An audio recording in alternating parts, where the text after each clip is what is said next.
नमस्कार, आप देख रहे हैं लकी डीसीएन न्यूज और मैं हूं मनीष सोनी। सबसे पहले देखते हैं क्या कुछ रहा है दिन भर की खास खबरों में। घंटाघर के पास हटाया गया अतिक्रमण, नगर पालिका ने बुलडोजर चलाकर हटाया अतिक्रमण।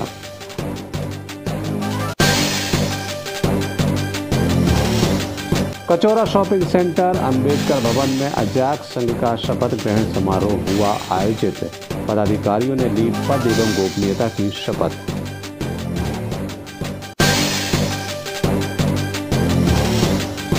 बानकपुर में हरियाली अमावस्या पर हुए कई कार्यक्रम आयोजित, बड़ी तादाद में रही भक्तों की मौजूदगी। और वनों की लगातार हो रही है अंधाधुंध कटाई, हटा वन परिक्षेत्र से आया मामला सामने। ये है दिन भर की खास खबरें और अब देखते हैं इन खबरों को विस्तार से। खबरों की शुरुआत में हम बात करते हैं अतिक्रमण हटाओ मुहिम की।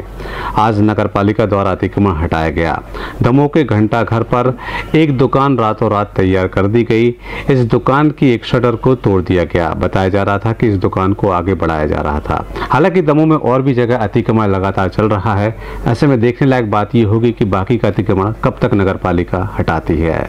दमोह के घंटाघर पर आज अतिक्रमण हटाया गया। बताया जा रहा है कि यहाँ पर एक दुकान को रातों रात तैयार किया जा रहा था। दुकान को आगे बढ़ाया जा रहा था और नई शटर लगाई जा रही थी। नगर पालिका को सूचना मिली, नगर पालिका का अमला मौके पर पहुंचा और इस अतिक्रमण को हटाया गया। नगर पालिका की माने तो दमोह में जो भी अतिक्रमण होगा उसको एक एक कर हटाया जाएगा। हालांकि दमोह में कई जगह लगातार अतिक्रमण हो रहा है जिस पर नगर पालिका की नज़र नहीं पड़ रही है। ऐसे में देखने लायक बात ये होगी कि लगातार हो रहे अतिक्रमण को नगर पालिका द्वारा कब हटाया जाता है।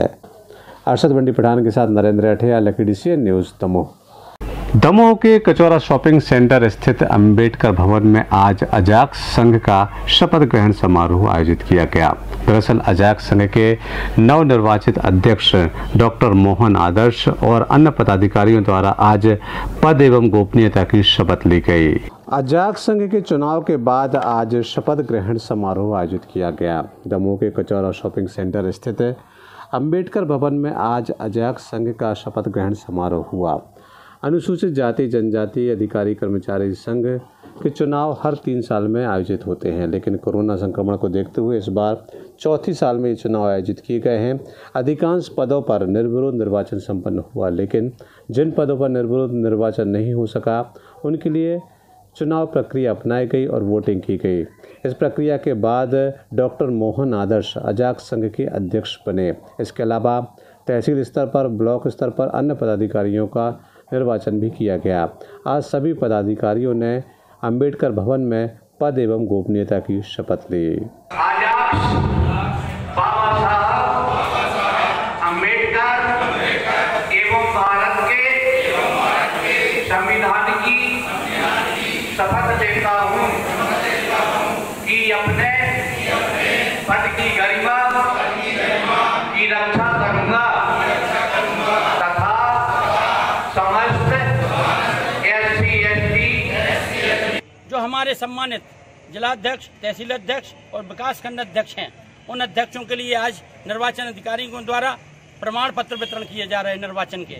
दूसरा हमारा कार्यक्रम है यहाँ पर कि हमारे निर्वाचित पदाधिकारियों को शपथ ग्रहण समारोह और शपथ ग्रहण समारोह के बाद हमारे जो वरिष्ठ लोग हैं वो अजाक्स के संबंध में उद्बोधन देंगे और मार्गदर्शन देंगे कि भाई हमारे अजाक्स को किस तरह से हमको चलना है और किस तरह से हमारे लोगों के लिए ले जाना है। शासन प्रशासन में भी समन्वय बनाना है, हमारे आम जनमानस में भी हमें समन्वय बना के चलना है। यही हमारा आज का कार्यक्रम है। हमारा जो संघ है मध्य प्रदेश अनुसूचित जाति जनजाति अधिकारी कर्मचारी संघ, उसका 1 अगस्त को निर्वाचन हुआ था। निर्वाचन में दमोह की 7 तहसीलों की निर्वाचन हुए थे, जिसमें तहसील अध्यक्ष, ब्लॉक अध्यक्ष और जिला अध्यक्ष का निर्वाचन हुआ था। तो इस निर्वाचन प्रक्रिया के अंतर्गत जो अध्यक्ष चुने गए उनका एवं अन्य पदाधिकारियों का आज यहाँ पर शपथ ग्रहण समारोह किया जा रहा है, जिसमें हमारे मुख्य निर्वाचन अधिकारी डॉक्टर NR सुमन जी, उनके द्वारा यहाँ पर सभी को शपथ दिलाई जाएगी भारतीय संविधान की। और आज के बाद सभी हमारे जो साथी, चूँकि मुझे जिलाध्यक्ष पद पर निर्वाचित किया गया है, मैं डॉक्टर मोहन सिंह आदर्श, तो आज से हम यहाँ पर शपथ लेकर अपने संगठन के साथ और अपने साथियों के साथ मिलकर जो कर्मचारियों की समस्याएं हैं एवं समाज में फैली हुई कुरीतियाँ और समाज में कई प्रकार की जो समस्याएं उत्पन्न होती हैं उन सभी के निराकरण के लिए सभी साथी मिलकर प्रयास करेंगे। अजाक संघ अनुसूचित जाति जनजाति अधिकारी कर्मचारी संघ के सदस्यों के अधिकारों के लिए हमेशा ही संघर्ष करता है। यही वजह है कि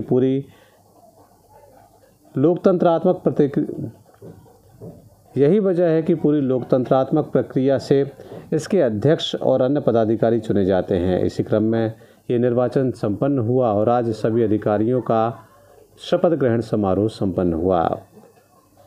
अरशद बंटी पठान के साथ नरेंद्र अठिया, लकी DCN न्यूज़ दमोह। और अब हम बात कर रहे हैं हरियाली अमावस्या की। दमोह के देव जागेश्वरनाथ धाम बांदकपुर में हरियाली अमावस्या के चलते कई कार्यक्रम आयोजित किए गए। यहां पर सुबह विशेष आरती का आयोजन किया गया। वहीं भगवान लड्डू गोपाल की स्थापना के पूर्व यहां पर एक शोभा यात्रा निकाली गई। गाजे बाजे के साथ लोग मंदिर पहुंचे और यहाँ के राधा कृष्ण मंदिर में ये प्रतिमा स्थापित की जानी है, इसलिए मंदिर कमेटी को यह प्रतिमा दी गई। दमोह के बांदकपुर में हरियाली अमावस्या पर विशेष प्रकार का पूजन अर्चन और आरती का आयोजन किया गया। यहाँ पर श्री राधा कृष्ण मंदिर में भगवान लड्डू गोपाल की स्थापना की जानी है। उसके पूर्व एक शोभा यात्रा निकाली गई। गाजे बाजे के साथ लोग भगवान लड्डू गोपाल की प्रतिमा लेकर मंदिर पहुँचे और मंदिर को ये प्रतिमा दी। हम आपको बता दें कि यहाँ पर राधा कृष्ण मंदिर में ये प्रतिमा स्थापित की जानी है। गाजे बाजे के साथ यहाँ पर उत्सव जैसा माहौल रहा।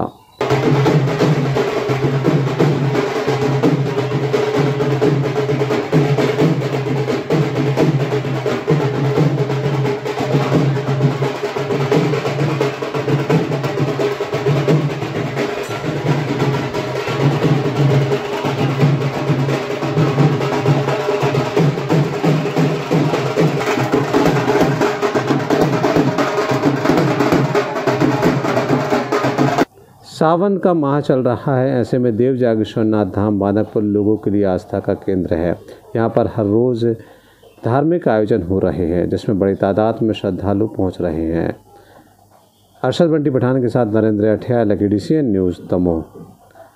दमोह की कृषि उपज मंडी में भगवती मानव कल्याण संगठन के सदस्यों की महाआरती का आयोजन किया गया। खास बात यह है कि इस आरती के दौरान उपस्थित लोगों को नशा मुक्ति की शपथ दिलाई गई। हर माह के दूसरे रविवार को यहां पर भगवती मानव कल्याण संगठन के सदस्यों द्वारा महाआरती का आयोजन किया जाता है। आज पूरे जिले से लोग यहां पर पहुंचे, लेकिन सभी के द्वारा कोरोना गाइडलाइन का पालन किया गया। दमोह के कृषि उपज मंडी में भगवती मानव कल्याण संगठन की महाआरती का आयोजन किया गया। हर माह के दूसरे रविवार को यहां पर महाआरती का आयोजन किया जाता है, जिसमें जिले भर से संगठन के सदस्य इकट्ठे होते हैं। खास बात यह है कि आज आयोजित की गई इस आरती के दौरान भजनों का आयोजन भी किया गया। यहाँ पर कोरोना गाइडलाइन का पूरी तरह से पालन किया गया। भगवती मानव कल्याण संगठन के सदस्यों की माने तो हर माह के दूसरे रविवार को ये आरती आयोजित की जाती है, जिसमें उपस्थित लोगों को नशा मुक्ति की शपथ दिलाई जाती है। अरशद बंटी पठान के साथ नरेंद्र अठिया, लकी DCN न्यूज़ दमोह। वनों की लगातार अंधाधुंध कटाई चल रही है और ऐसी कटाई में अगर वनकर्मी भी कटाई करने वालों का साथ दे तो कहीं ना कहीं मामला बड़ा हो जाता है। ऐसे ही एक बड़े मामले का खुलासा हटा वन परिक्षेत्र से हुआ है। यहाँ पर पता चला है कि एक वनकर्मी के सहयोग से कटाई चल रही थी और उसका फर्नीचर भी बन रहा था। क्या है पूरा मामला, आइए देखते हैं इस खबर में। दमोह वन मंडल के हटा परिक्षेत्र में शामिल रिजर्व बीट रमना में सागौन की अवैध कटाई जारी है। कटाई माफियाओं के साथ वनकर्मी भी कर रहे हैं, जिनके द्वारा लगातार फर्नीचर भी बनवाए जा रहे हैं। इस बात का खुलासा रमना बीट गार्ड रश्मि विश्वकर्मा के द्वारा किया गया, जब उनके द्वारा छापामार कार्रवाई की गई और एक स्थान पर लकड़ी को पाया गया, फर्नीचर बनते हुए पाया गया। जब पूछा गया तो संपूर्ण मामले का खुलासा हो गया और बताया गया कि स्थानीय जो बीट गार्ड है उसके द्वारा ये पूरा कृत्य कराया जा रहा है। वनकर्मी रज्जू अहरवाल के कहने पर यह फर्नीचर बनाया जा रहा है। सोफा जा चुका है, जबकि पलंग का निर्माण कार्य चल रहा है। संपूर्ण मामले का खुलासा हो गया। अब अधिकारी इस संबंध में क्या कार्रवाई करते हैं ये तो वक्त बताएगा, लेकिन इस मामले का कैसे खुलासा हुआ आइए हम आपको सुना देते हैं। नाम है आपका? कल्लू। कहाँ के रहने वाले हो? मुराद के। अभी कहाँ हो? मरिया। ये जो सागौन पकड़ा गया है, वन विभाग वालों ने पकड़ा है, ये किसका सागौन था? रज्जू अहरवाल। कौन है वो? रमना में करता है। क्या बोला था उसने? उसने ये कह दिया मैडम का काम हो रहा। मैडम का? हाँ, मैडम को काम हो रहा हो। तो क्या क्या बना दिया आपने? और सोफा चलो पलंग जी है 2 सोफा सेट चला गया? हाँ, सोफा कोनू पटेल की थे। रखो। ऐसे में देखने लायक होगा अधिकारी कितनी जल्दी कार्रवाई करते हैं ताकि जो अवैध रूप से वनों की कटाई हो रही है उस पर अंकुश लग सके और विभाग के कर्मचारियों पर जो दाग लगे हैं उससे विभाग अपनी छवि को अलग कर सके। Sanjay Sarvariya, lucky CN news, Damoh. बढ़ते हैं अगली खबर की और हम बात कर रहे हैं दमोह के तहसील ग्राउंड में 15 अगस्त की तैयारियां शुरू हो गई हैं। यहां पर पुलिस कर्मियों द्वारा परेड की रिहर्सल की जा रही है। यहां पर उपस्थित आरआई ने जानकारी देते हुए बताया कि इस बार की परेड खास रहेगी। खास इसलिए रहेगी कि इस बार की परेड में कोरोना संक्रमण को देखते हुए छोटे बच्चों को शामिल नहीं किया गया है। स्काउट गाइड, एनसीसी और छोटे बच्चे इस परेड में शामिल नहीं होंगे। पुलिस विभाग के 4 प्लाटून इस परेड में शामिल होने जा रहे हैं। 15 अगस्त की तैयारियां शुरू हो गई हैं। दमोह के तहसील ग्राउंड पर पुलिस विभाग के लोगों द्वारा रिहर्सल भी की जा रही है। यहां पर परेड की रिहर्सल की जा रही है। यहां पर मौजूद आरआई संजय सूर्यवंशी ने जानकारी देते हुए बताया कि इस बार शासन द्वारा गाइडलाइन जारी की गई है कि छोटे बच्चे, स्काउट गाइड और एनसीसी को इस बार परेड में शामिल नहीं किया जा रहा है। वहीं पुलिस विभाग के 4 प्लाटून इस परेड में शामिल हो रहे हैं। 15 अगस्त की जो स्वतंत्रता दिवस की परेड है उसमें कल दिनांक 6 तारीख को जो है कलेक्टर महोदय की अध्यक्षता में जो है कार्यक्रम को लेकर जो है मीटिंग हुई थी। मीटिंग में जो है शासन द्वारा जो निर्देश जारी किए गए हैं उसके तहत जो है इस बार 15 अगस्त की परेड की रिहर्सल की जा रही है और कार्यक्रम आयोजित किया जाएगा। इसमें जो है कोरोना की गाइडलाइन का जो है अच्छा सा पालन किया जाएगा। इसमें स्कूली बच्चे, एनसीसी और स्काउट गाइड किसी को शामिल नहीं किया जा रहा है। इसमें जो है पुलिस के जो है 4 प्लाटून रहेंगे जिसमें एक जो है एसएफ का प्लाटून रहेगा, 2 डीएफ के प्लाटून रहेंगे जिसमें एक प्लाटून पुरुषों का, एक महिलाओं का और एक होमगार्ड का प्लाटून रहेगा। यही जो है 4 प्लाटून जो है 15 अगस्त की परेड में मुख्य कार्यक्रम में शामिल रहेंगे। यूँ तो इस बार आज़ादी का अमृत महोत्सव मनाया जा रहा है जिसके तहत कई कार्यक्रम आयोजित किए जाएंगे, लेकिन मुख्य कार्यक्रम दमोह के तहसील ग्राउंड पर आयोजित किया जाता है जिसमें छोटे बच्चों को परेड के लिए एंट्री नहीं दी गई है। वहीं पुलिस विभाग द्वारा रिहर्सल शुरू कर दी गई है। अरशद बंटी पठान के साथ नरेंद्र अठिया, लकी सीएन न्यूज़, दमोह। बढ़ते हैं अगली खबर की ओर। बात कर रहे हैं भगवती मानव कल्याण संगठन के सदस्यों की। उनके द्वारा तेंदुखेड़ा के घनेट के पास अवैध शराब को पकड़ा गया। बताया जा रहा है कि 2 आरोपी 3 पेटी अवैध शराब को ले जा रहे थे, जिसके बाद भगवती मानव कल्याण संगठन के सदस्यों द्वारा इन्हें रोका गया और इन्हें पुलिस के हवाले किया गया। भगवती मानव कल्याण संगठन के सदस्यों द्वारा तेंदुखेड़ा के घनेट रोड पर 3 पेटी अवैध शराब पकड़ी गई। 2 आरोपी भी पकड़े गए। 2 आरोपियों के खिलाफ मामला दर्ज किया गया है। बताया जा रहा है कि तेज बारिश के बाद भी संगठन के सदस्यों द्वारा सक्रियता बरतते हुए ये शराब पकड़ी गई है। संबंध में तो हमारा ये कहना है कि वास्तव में एक छलावा है। एक तरफ तो हम योजना देकर समाज को गुमराह कर रहे हैं, जनता को, और दूसरी तरफ हम वास्तविक नशा पिलाकर समाज का सत्यानाश कर रहे हैं। भगवती मानव कल्याण संगठन हमेशा ही नशा मुक्ति के क्षेत्र में काम करता है। यही वजह है कि मौसम कैसा भी हो, ये हमेशा सक्रिय रहते हैं और इस तरह की अवैध शराब को पकड़ते हैं। आज फिर इनके द्वारा तेंदुखेड़ा के पास ये अवैध शराब पकड़ी गई और पुलिस को सूचना दी गई। तेंदुखेड़ा से राज दुबे की रिपोर्ट। और अब हम बात कर रहे हैं हॉकी खिलाड़ियों की, जहां एक और ओलंपिक में खिलाड़ियों के ऊपर खूब पैसा बरस रहा है, वहीं दमोह के खिलाड़ियों से पैसा वसूला जा रहा है। जी हां, दमोह के एस्ट्रोटर्फ पर वरिष्ठ हॉकी खिलाड़ियों को खेलने के लिए अब 150 रुपये प्रति माह देना पड़ेंगे। ऐसा फरमान खेल एवं युवक कल्याण विभाग द्वारा जारी किया गया है, जिसका विरोध लगातार खिलाड़ियों द्वारा किया जा रहा है। इसकी शिकायत इनके द्वारा भाजपा जिला अध्यक्ष प्रीतम सिंह लोधी से की गई है, जिसके बाद प्रीतम सिंह लोधी द्वारा उन्हें आश्वासन दिया गया है कि वे इस मुद्दे को खेल मंत्री से लेकर मुख्यमंत्री तक ले जाएंगे। ओलंपिक में जहां खिलाड़ियों के ऊपर करोड़ों रुपए की बरसात हो रही है, जो खिलाड़ी देश को मेडल लेके दे रहे हैं उनके ऊपर करोड़ों रुपए इनाम की बारिश हो रही है, वहीं दूसरी तरफ दमोह में खिलाड़ियों से वसूली की जा रही है। जी हां, हम बात कर रहे हैं एस्ट्रोटर्फ ग्राउंड की। दमोह में खिलाड़ियों की मांग पर एस्ट्रो टर्फ ग्राउंड की स्थापना की गई थी ताकि दमोह के खिलाड़ी इस पर अपना खेल खेल सकें। लेकिन अब खेल एवं युवक कल्याण विभाग द्वारा एस्ट्रो टर्फ पर खेलने के लिए खिलाड़ियों से पैसे वसूले जा रहे हैं। ये फरमान जारी किया गया है कि वरिष्ठ खिलाड़ियों से 150 रुपये यहाँ पर वसूले जाएंगे। यही वजह है कि इसकी शिकायत लेकर खिलाड़ी दमोह जिला भाजपा कार्यालय जिला भाजपा अध्यक्ष प्रीतम सिंह लोधी के पास पहुँचे। यहाँ पर मौजूद जिला अध्यक्ष ने खिलाड़ियों की समस्याओं को सुना और कहा कि उनकी समस्या वाजिब है और जल्द से जल्द वे इस समस्या को खेल मंत्री और मुख्यमंत्री तक ले जाएंगे। उनका कहना यह है कि खेल को बढ़ावा देने के लिए सरकार लगातार करोड़ों रुपए खर्च कर रही है। ऐसे में इस तरह की वसूली को वे गलत मान रहे हैं। आज दमोह में जो हॉकी टर्फ का मैदान बना है उस पर जो खिलाड़ी खेलने जाते हैं तो खिलाड़ियों ने बताया कि 1 महीने पहले खेल अधिकारी जी के द्वारा एक आदेश दिया गया है कि प्रत्येक माह 150 रुपये आपसे शुल्क लिया जाएगा, तब आपको खेलना यहाँ दिया जाएगा। उसकी शिकायत लेके और खेल अधिकारी हफ्ते में 1 दिन या 2 दिन ही आना होता है। जो इनको खेल की सुविधाएं शासन द्वारा उपलब्ध कराई जाती हैं उन सुविधाओं को इन तक नहीं पहुंचाया जाता है, इनको उन सुविधाओं का फ़ायदा नहीं मिल रहा है। इसकी शिकायत लेकर ये लोग आए हुए हैं और निश्चित ही मुझे 4-5 दिन पहले एक वरिष्ठ खिलाड़ी के माध्यम से पता चला था, तो मैंने कलेक्टर साहब से भी बात की थी। कलेक्टर साहब ने आश्वासन भी दिया था कि मैं खेल अधिकारी से बात करके वो इनकी समस्याओं का समाधान करूँगा। हालांकि अभी तक समस्या का समाधान नहीं हुआ है। आज ये लोग फिर से आए हैं तो निश्चित ही मैं इनकी समस्याओं से खेल मंत्री और साथ में मुख्यमंत्री को अवगत कराऊंगा कि दमोह की प्रतिभाओं का दमन ना हो।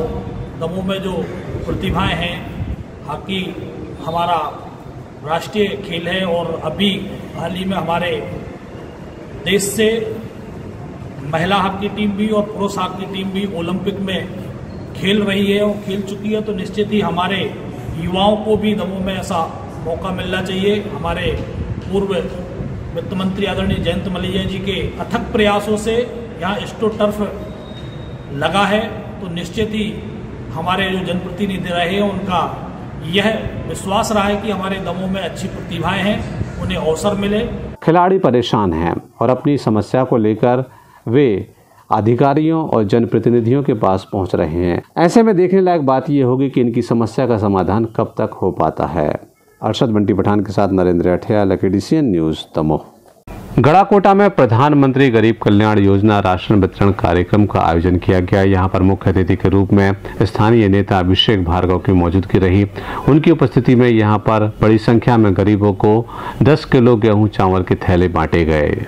दमोह के गड़ाकोटा में भी प्रधानमंत्री गरीब कल्याण योजना राशन वितरण कार्यक्रम का आयोजन किया गया। यहाँ पर मुख्य अतिथि के रूप में स्थानीय भाजपा नेता अभिषेक भार्गव की मौजूदगी रही। उनकी मौजूदगी में यहाँ पर स्थानीय लोगों को 10 किलो का गेहूं चावल का थैला वितरित किया गया। अलीम खान जी महाराणा प्रतापगढ़ से सभी वार्डों से एक व्यक्ति को मंच से खाद्य वितरण का थैला। आज संपूर्ण मध्य प्रदेश में अन्न उत्सव के माध्यम से गरीबी रेखा के परिवार के नीचे एवं अन्य कैटेगरी में आने वाले गरीब लोगों के लिए निःशुल्क अन्न वितरण का कार्यक्रम चल रहा है, जिसके अंतर्गत हमारे गड़ाकोटा नगर में भी सभी पात्र हितग्राहियों को आज एक उत्सव के रूप में इस कार्यक्रम को मनाकर हम लोगों ने राशन वितरण करने का काम किया है।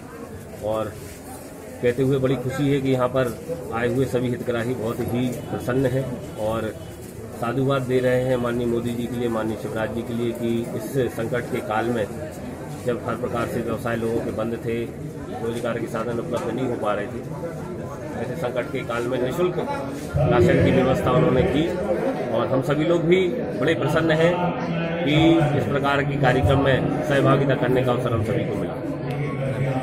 गड़ाकोटा में आयोजित किए गए इस कार्यक्रम के दौरान कई वरिष्ठ नेताओं की यहां पर मौजूदगी रही। कार्यक्रम के मुख्य अतिथि अभिषेक भार्गव ने कहा कि गड़ाकोटा में पूरी तरह से शासकीय योजनाओं को लागू किया जा रहा है। उसी के तहत यहां पर प्रधानमंत्री गरीब कल्याण योजना राशन वितरण कार्यक्रम का आयोजन किया गया, जिसमें बड़े पैमाने पर गरीब लोगों को ये राशन वितरण किया गया। गड़ाकोटा से यूनिस खान की रिपोर्ट। गणेश उत्सव आने वाला है, उसके पूर्व हिंदू गर्जना गणेश विसर्जन समिति के सदस्यों द्वारा दमोह कलेक्टर से मिलकर उनसे जानकारी चाही गई। इस संस्था के सदस्य कपिल सोनी ने जानकारी देते हुए बताया कि आगामी गणेश उत्सव पर्व किस तरह से मनाया जाए, इसको लेकर एक पत्र दमोह कलेक्टर को दिया गया है और उनसे जानकारी चाही गई कि किस तरह की गाइडलाइन का पालन किया जाए ताकि मूर्तिकार अपनी मूर्तियों को स्वरूप देना शुरू कर दें। गणेश उत्सव का पर्व आने वाला है, ऐसे में इस बार किस तरह से गणेश उत्सव मनाया जाएगा, कितनी बड़ी प्रतिमा स्थापित की जाएंगी, किस तरह से विसर्जन किया जाएगा, इन सभी बातों को लेकर हिंदू गर्जना गणेश विसर्जन समिति के सदस्यों द्वारा कलेक्टर को एक पत्र दिया गया।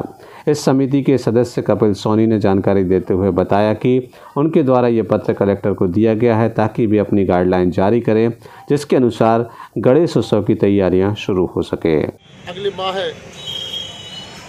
गणेश पर्व है, जिसके विषय में माननीय जिलाधीश महोदय से आज मुलाकात की और जो आयोजन समितियां हैं उन सब की बात हिंदू गर्जना गणेश विसर्जन समिति की ओर से रखी गई। यह मार्गदर्शन चाहा गया कि कोविड के चलते हुए आपकी जो गाइडलाइन उस गाइडलाइन से सभी समितियों को अवगत कराएं, जिससे कि हम मूर्ति निर्माण के लिए कलाकारों को अवगत करा सकें और आयोजन का जिस प्रकार से शासन चाहती है, हम भी चाहते हैं कि कोविड ना फैले, उसमें हम सभी लोग सहयोग करें, क्योंकि यह सब हम सब के लिए घातक है। परंतु जो हमारी मान्यता है, हमारी परंपराएं हैं, वह भी आगे निरंतर चलती रहे। इसी के लिए आज जिलाधीश महोदय से मार्गदर्शन चाहा गया, एक लिखित मार्गदर्शन उनको सौंपा गया। उन्होंने आश्वासन दिया कि शीघ्र गृह विभाग से चर्चा करते हुए जो भी गाइडलाइन जारी होगी समय रहते आपको बता दिया जाएगा, जिससे कि आगे समितियों को या मूर्ति कलाकारों को समस्याओं का सामना न करना पड़े और बड़ी प्रसन्नता के साथ जो भी गाइडलाइन होंगी उसमें हम आयोजन करने के लिए तैयार हैं। ऐसी बात माननीय जिलाधीश महोदय से की, साथ में हमारे सभी लोग गए थे। सभी की यही भावना थी कि कोविड के चलते हुए हम इस प्रकार आयोजन करें जिससे कोविड भी न फैले और हमारा आयोजन भी सफलता से हो। हिंदू गर्जना गणेश विसर्जन समिति के सदस्यों द्वारा दिए गए इस पत्र पर दमोह कलेक्टर ने आश्वासन दिया है कि जल्द ही गृह विभाग से प्राप्त जानकारी के अनुसार गाइडलाइन जारी कर दी जाएगी, उसी के अनुसार ही गणेश उत्सव मनाया जाएगा। अरशद बंटी पठान के साथ नरेंद्र अठियाल, DCN न्यूज़, दमोह। दमोह के गायत्री शक्तिपीठ में सदस्यों की एक महत्वपूर्ण बैठक आयोजित की गई। इस दौरान एक संगोष्ठी का आयोजन भी किया गया। सत्य क्रांति विषय पर यह संगोष्ठी आयोजित की गई। दमोह गायत्री शक्तिपीठ में एक दिवसीय जिला स्तरीय प्रशिक्षण कार्यक्रम का आयोजन किया गया, जिसमें 7 ब्लॉकों के प्रमुख लोगों की उपस्थिति देखी गई। कार्यक्रम की रूपरेखा तय की गई। गायत्री परिवार के द्वारा सत्य क्रांति आंदोलन विषय पर चर्चा की गई। जिला संयोजक बद्री प्रसाद गर्ग एवं व्यवस्थापक गायत्री शक्तिपीठ पंकज श्रीवास्तव विशेष रूप से मौजूद रहे। हटा से पूर्व विधायक विजय सिंह राजपूत भी मौजूद रहे। काफी तादाद में स्थानीय लोग भी मौजूद रहे। कैस आंदोलन का उद्देश्य इस संबंध में पंकज श्रीवास्तव के द्वारा बताया गया। आज दमोह जिले भर के गायत्री परिवार के सक्रिय कार्यकर्ताओं की एक गोष्ठी गायत्री शक्तिपीठ दमोह में रखी गई थी और इसमें अभी विगत 1.5 साल से जो कोरोना के कारण गतिविधियां कुछ कम हुई हैं, उनको सक्रियता लाने के लिए और शांति को उनका जो निर्देश है कि गांव-गांव तक सद्बुद्धि का वातावरण बनाने के लिए कार्यकर्ताओं को जाना है। घर घर गायत्री की स्थापना, गंगाजली की स्थापना और घर घर साहित्य की स्थापना, जिससे लोगों को सद्वृत्ति बढ़े और दुष्प्रवृत्ति की तरफ उनका रुझान कम हो। इस भाव से आज जिले भर के सक्रिय कार्यकर्ताओं को बुलाया गया था। उनको आवश्यक मार्गदर्शन शांति गुण के अनुसार दिया गया और ये रूपरेखा बनेगी। प्रतिमाएँ हर ब्लॉक में एक मीटिंग होगी, जिला स्तरीय कार्यकर्ता वहाँ पहुँचेंगे और अपनी पिछले माह की पूरी प्रोग्रेस रिपोर्ट लेकर अगले माह की अपनी कार्ययोजना बताएंगे और इस प्रकार लगभग 6 महीने में पूरे जिले का मंथन हो जाएगा। गायत्री परिवार के लोग सक्रियता से जुड़ जाएंगे। इस अवसर पर गायत्री शक्तिपीठ के सदस्यों की उपस्थिति देखी गई। Sanjay Sarvariya, lucky DCN news, Damoh. बढ़ते हैं अगली खबर की ओर। दमोह की गजानन टेकरी पर आज वृक्षारोपण किया गया। भाजपा जिला महामंत्री सतीश तिवारी और गायत्री परिवार के सदस्यों द्वारा यहां पर संयुक्त रूप से वृक्षारोपण किया गया। दमोह की गजानन टेकरी पर हरियाली अमावस्या के चलते गायत्री परिवार और भाजपा के महामंत्री सतीश तिवारी द्वारा वृक्षारोपण किया गया। उनके द्वारा यहां पर कई वृक्ष रोपे गए और उनके रखरखाव की बात भी कही गई। गजानन टेकरी पर आयोजित किए गए इस वृक्षारोपण कार्यक्रम के दौरान जहां भारतीय जनता पार्टी से जुड़े हुए लोगों की मौजूदगी रही, वहीं गायत्री परिवार के सदस्य भी यहां पर मौजूद रहे। सभी ने पहाड़ियों पर वृक्षारोपण करके पौधों को रोपण किया है और ये बहुत अच्छी पहल है। हमारे बड़े भाई आदरणीय सुनील ठाकुर जी, आदरणीय राजेश ताम्रकार जी, आदरणीय कुलदीप मिश्रा जी, भाई ब्रजेश सेन जी, दिनेश राठौर जी, धीरज घारू जी, भूपेन तिवारी जी, आदरणीय राम खड़े जी, ऐसे सभी हमारे युवा दिलीप चौरसिया जी, नितिन भैया, ऐसे सभी नीरज भाई, सभी लोगों ने मिलकर यहाँ पर एक बहुत अच्छा वृक्षारोपण का कार्य किया है। पहले जब हम लोग बचपन में यहाँ पर आते थे तो यहाँ पर बहुत कम मात्रा में पेड़ हुआ करते थे। अब आप देखेंगे चारों तरफ बहुत सारी हरियाली है और शासन प्रशासन को भी इस तरफ ध्यान देना चाहिए। बहुत सारे लोग यहाँ पर कब्जा करने की स्थिति में हैं, कब्जा कर चुके हैं। अतिक्रमण भी यहाँ से हटना चाहिए। एक रमणीय स्थान जो यहाँ पर है, उस रमणीय स्थान को और रमणीय स्थान हम बनाएं, ऐसा हम सभी का प्रयास होना चाहिए। आप सभी ने इतना अच्छा कार्यक्रम किया, उसके लिए मैं सभी को बहुत बहुत साधुवाद देता हूँ, बधाई देता हूँ। अरशद बंटी पठान के साथ नरेंद्र अठिया, लकी DCN न्यूज़ दमोह। बढ़ते हैं अगली खबर की ओर। हम बात कर रहे हैं कदम संस्था की। हरियाली अमावस्या पर कदम संस्था के सदस्यों द्वारा दमोह के जटाशंकर के पास मौजूद भारत माता पार्क में आज साप्ताहिक पौधारोपण किया गया। खास बात ये रही कि यहाँ पर बड़ी तादाद में महिलाओं की मौजूदगी रही, जो हरे कलर की साड़ी पहनकर यहाँ पर पहुंची और हरियाली अमावस्या को मनाते हुए यहाँ पर वृक्षारोपण किया गया। दमोह के जटाशंकर के पास मौजूद भारत माता पार्क में आज कदम संस्था द्वारा साप्ताहिक पौधारोपण किया गया। दरअसल आज इनके द्वारा हरियाली अमावस्या मनाई गई। यही वजह थी कि यहाँ पर बड़ी तादाद में महिलाएं हरी साड़ी पहनकर पहुंची। इनके द्वारा हरियाली अमावस्या मनाई गई और पौधारोपण किया गया। दिन पे पौधारोपण करने यहाँ आए, खुशबू की तरह ये महके ये पैगाम लाए, खुशबू की तरह ये महके ये पैगाम लाए। बढ़े कदम ऐसा कदम सब इसमें जुड़ जाएं, बढ़े कदम ऐसा कदम सब इसमें जुड़ जाएं। आसमान को छू जाए और प्रथा ये बन जाए, आसमान को छू जाए ये चले हजारों साल ये मेरी है। कदम संस्था हर सप्ताह दमोह के जटाशंकर के पास मौजूद भारत माता पार्क में पौधारोपण करती है। इस बार भी इनके द्वारा पौधारोपण किया गया, कदम गीत गाए गए और प्रमाण पत्रों का वितरण किया गया। Narendra Athiya, Lucky DCN news Damoh. दमोह से होकर जाने वाली मेमो ट्रेनों का समय बदला गया है, जो कि बीना से होकर कटनी तक जाती है। इसका समय बदला गया है। बताया जा रहा है कि आगामी समय में फिर इसका समय बदलकर जस का तस कर दिया जाएगा, लेकिन फिलहाल यात्रियों की जानकारी के लिए हम आपको बता दें कि इसका समय बदल दिया गया है। बीना से कटनी एवं कटनी से बीना की ओर जाने वाली मेमो ट्रेन के समय में एक बार पुनः परिवर्तन कर दिया गया है। मेमो ट्रेन का समय काफी परिवर्तित हो गया है, जिसके चलते लोगों को विशेष ध्यान देने की आवश्यकता है। पहले ये ट्रेन दोपहर 12 बजे पहुंचती थी, जिसमें 8 तारीख का संशोधन कर दिया गया था। अब एक बार पुनः संशोधन कर दिया गया है। ये ट्रेन पुनः 12 बजे दमोह पहुंचने लगेगी। वही कटनी की ओर से दमोह आकर सागर की ओर रात लगभग 8 बजे रवाना होगी। महज एक दिन ही ये ट्रेन का समय परिवर्तित किया गया। दूसरे दिन पुनः उसी समय पर इस ट्रेन को चलाने का निर्णय लिया है। रेलवे के द्वारा ये आदेश जारी कर दिए गए हैं।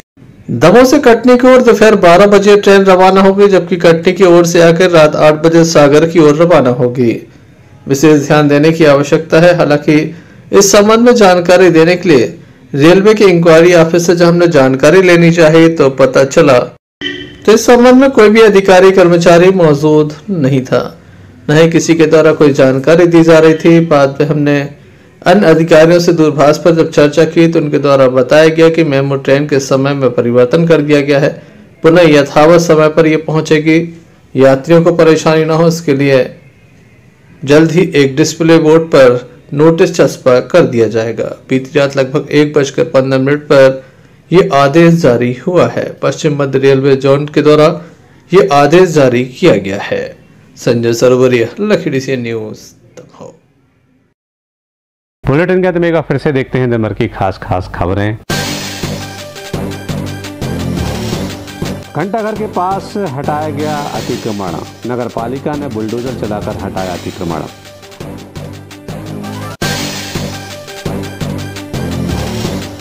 कचौरा शॉपिंग सेंटर अंबेडकर भवन में अजाक्स संघ का शपथ ग्रहण समारोह हुआ आयोजित, पदाधिकारियों ने ली पद एवं गोपनीयता की शपथ।